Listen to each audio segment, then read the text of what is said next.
I basically use yin and yang to create art. So it's like a Chinese medicine with yin and yang because that's where the universe, where it come from. So the whole universe all have yin and yang. I use blindfolded to create art, try to without eyes. Art statement. Worship the unnameable and unexpected art, the yin, yet embrace and be indiscriminate towards all art, the yang. Observe the world and one's outer surroundings, yet trust one's inner vision and intuition. As such, I use a blindfold to create art through the inner spirit, yin, which in turn can be absorbed through the eyes, yang. By using art as holistic medicine, we can all benefit from the mystery of art, balancing ourselves physically, mentally and spiritually. My art is a remedy promoting a harmonious way of life. Furthermore, it is a prescription for a new wave of art. But those who improve themselves for the sake of the world, to these, the whole truth of the universe will be revealed. So seek this whole truth, practice it in your daily life, and humbly share it with others. You will enter the realm of the divine. 17.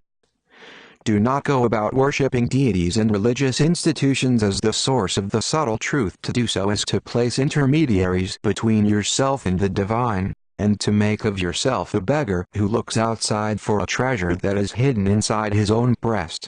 If you want to worship the Tao, first discover it in your own heart. Then your worship will be meaningful. 18. There is no one method for attaining realization of the Tao. To regard any method as the method is to create a duality, which can only delay your understanding of the subtle truth. The mature person perceives the fruitlessness of rigid, external methodologies. Remembering this, he keeps his attitude unstructured at all times and thus is always free to pursue the integral way. He studies the teachings of the masters. He dissolves all concepts of duality. He pours himself out in service to others. He performs his inner cleansing and does not disturb his teacher with unnecessary entanglements, thus preserving the subtle spiritual connection with the teacher's divine energy. Gently eliminating all obstacles to his own understanding, he constantly maintains his unconditional sincerity. His humility, perseverance, and adaptability evoke the response of the universe and fill him with divine light. 19. To the ordinary person, the body of humanity seems vast. In truth, it is neither bigger nor smaller than anything else. To the ordinary person, there are others whose awareness needs raising. In truth, there is no self, and no other. To the ordinary person, the temple is sacred and the field is not. This, too, is a dualism which runs counter to the truth. Those who are highly evolved maintain an undiscriminating perception. Seeing everything, labeling nothing, they maintain their awareness of the great oneness. Thus they are supported by it. 20. The clairvoyant may see forms which are elsewhere, but he cannot see the formless. The telepathic may communicate directly with the mind of another, but he cannot communicate with one who has achieved no mind. The telekinetic may move an object without touching it, but he cannot move the intangible. Such abilities have meaning only in the realm of duality. Therefore, they are meaningless. Within the great oneness, though there is no such thing as clairvoyance, telepathy, or telekinesis, all things are seen, all things understood, all things forever in their proper places. 21. Each moment is fragile and fleeting. The moment of the past cannot be kept, however beautiful. The moment of the present cannot be held, however enjoyable. The moment of the future cannot be caught, however desirable. But the mind is desperate to fix the river in place, possessed by ideas of the past, preoccupied with images of the future, it overlooks the plain truth of the moment. The one who can dissolve her mind will suddenly discover the Tao at her feet, and clarity at hand. 22. How can the divine oneness be seen?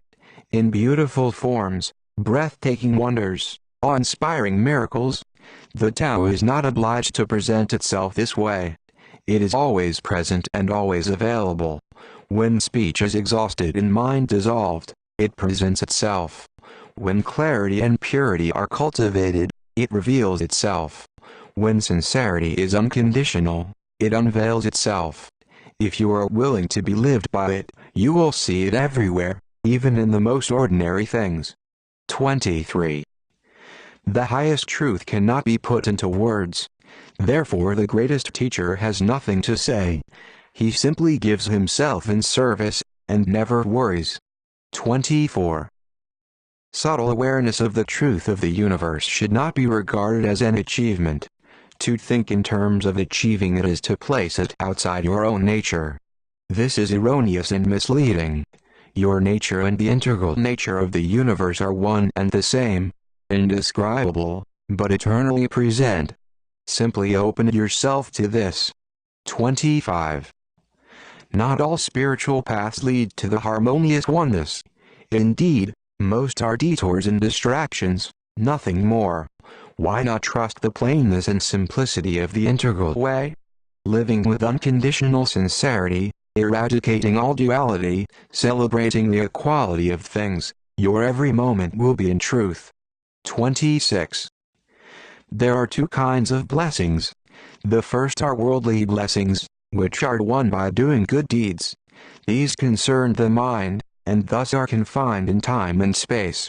The second is the integral blessing, which falls on those who achieve awareness of the great oneness. This awareness liberates you from the bondage of mind, time, and space to fly freely through the boundless harmony of the Tao. Similarly, there are two kinds of wisdom. The first is worldly wisdom, which is a conceptual understanding of your experiences. Because it follows after the events themselves, it necessarily inhibits your direct understanding of truth. The second kind, integral wisdom, involves a direct participation in every moment. The observer and the observed are dissolved in the light of pure awareness, and no mental concepts or attitudes are present to dim that light. The blessings and wisdom that accrue to those who practice the integral way and lead others to it are a billion times greater than all worldly blessings and wisdom combined. 27. Do not imagine that an integral being has the ambition of enlightening the unaware or raising worldly people to the divine realm. To her, there is no self and other, and hence no one to be raised, no heaven and hell, and hence no destination. Therefore her only concern is her own sincerity. 28. It is tempting to view the vast and luminous heavens as the body of the Tao. That would be a mistake, however. If you identify the Tao with a particular shape, you won't ever see it. 29. Don't think you can attain total awareness and whole enlightenment without proper discipline and practice. This is egomania. Appropriate rituals channel your emotions and life energy toward the light. Without the discipline to practice them, you will tumble constantly backward into darkness. Here is the great secret.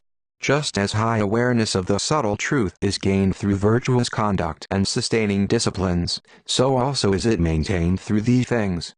Highly evolved beings know and respect the truth of this. 30. Words can never convey the beauty of a tree. To understand it, you must see it with your own eyes. Language cannot capture the melody of a song. To understand it, you must hear it with your own ears. So it is with the Tao. The only way to understand it is to directly experience it. The subtle truth of the universe is unsayable and unthinkable. Therefore the highest teachings are wordless. Art statement.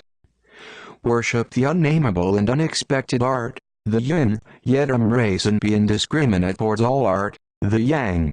Observe the world and one's outer surroundings, yet trust one's inner vision and intuition. As such, I use a blindfold to create art through the inner spirit, yin, which in turn can be absorbed through the eyes, yang. By using art as holistic medicine, we can all benefit from the mystery of art, balancing ourselves physically, mentally and spiritually. My art is a remedy promoting the harmonious way of life. Furthermore, it is a prescription for a new wave of art.